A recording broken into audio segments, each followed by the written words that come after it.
Bismillahirrahmanirrahim. Assalamualaikum warahmatullahi wabarakatuh. Yang saya hormati Bapak Rendra Tribuana MH sebagai dosen pengampu mata kuliah usul fikih. Perkenalkan, saya Putri Puspitasari dengan NIM 2011122. Saya dari kelas PAI 3D. Baiklah, video ini merupakan video pemenuhan tugas mata kuliah usul fikih yang diampu oleh Bapak Rendra Tribuana MH. Video ini membahas mengenai ijtihad.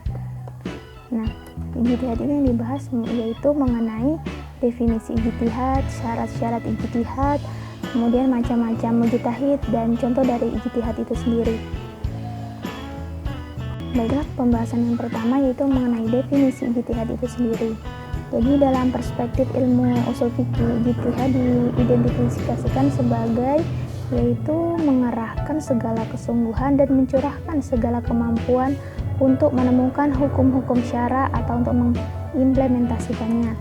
Dengan kata lain, ijtihad merupakan suatu aktivitas ulama untuk mengintroduksi dan mengeksplorasi makna serta hukum yang terkandung dalam Al-Quran atau Sunnah.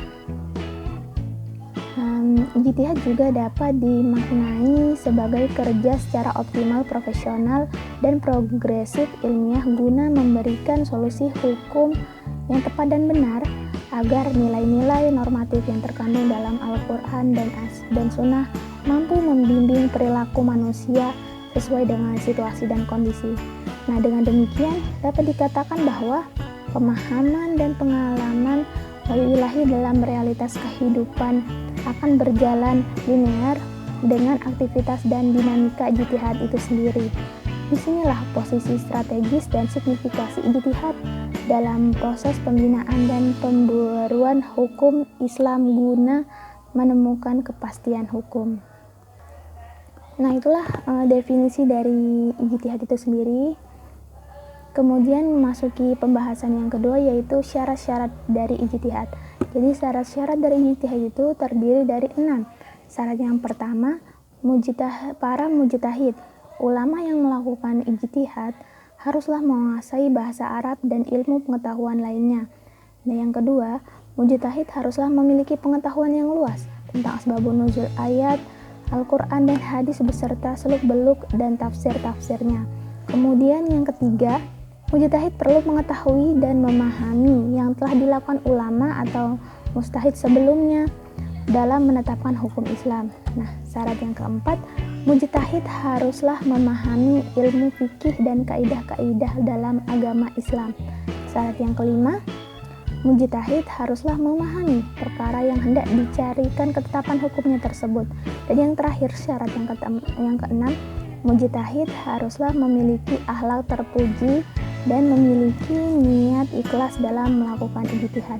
Nah, itu merupakan pembahasan yang kedua, syarat-syarat dari ijtihad.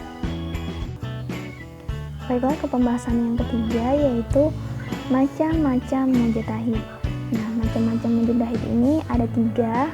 Yang pertama, mujtahid mustaqil atau mujtahid mutlak, yaitu orang yang mampu mengistinbatkan hukum suatu masalah secara langsung dan independen dari sumber hukum aslinya, yaitu nas Al-Quran dan Sunnah, melalui penalaran normatif secara dedukatif makro.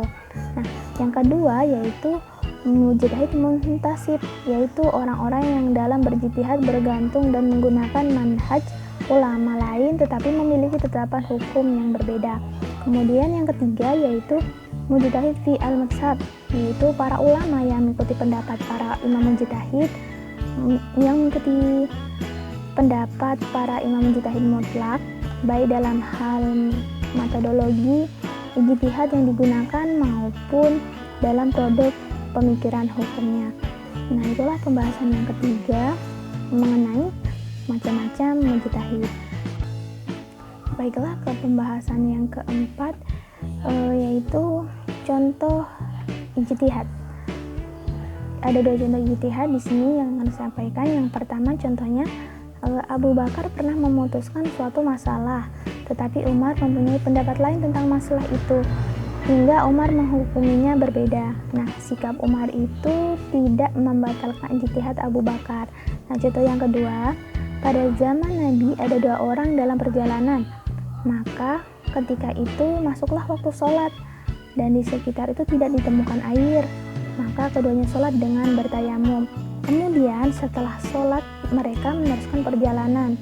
Sampai sebuah perkampungan, keduanya menemukan air dan waktu sholat zuhur masih ada. Kemudian salah satu dari sahabat itu berijtihad dengan berwudu dan mengulangi sholat, sedangkan sahabat yang satu tidak mengulanginya. Nah, itulah pembahasan yang keempat, yaitu mengenai contoh ijtihad itu sendiri. Baiklah, sekian pembahasan dari saya mengenai ijtihad. Yang pertama yaitu dari definisi ijtihad, syarat ijtihad, kemudian macam-macam mujtahid, dan yang terakhir itu mengenai contoh ijtihad itu sendiri. Saya Putri Puspitasari, saya akhiri. Wassalamualaikum warahmatullahi wabarakatuh. Terima kasih.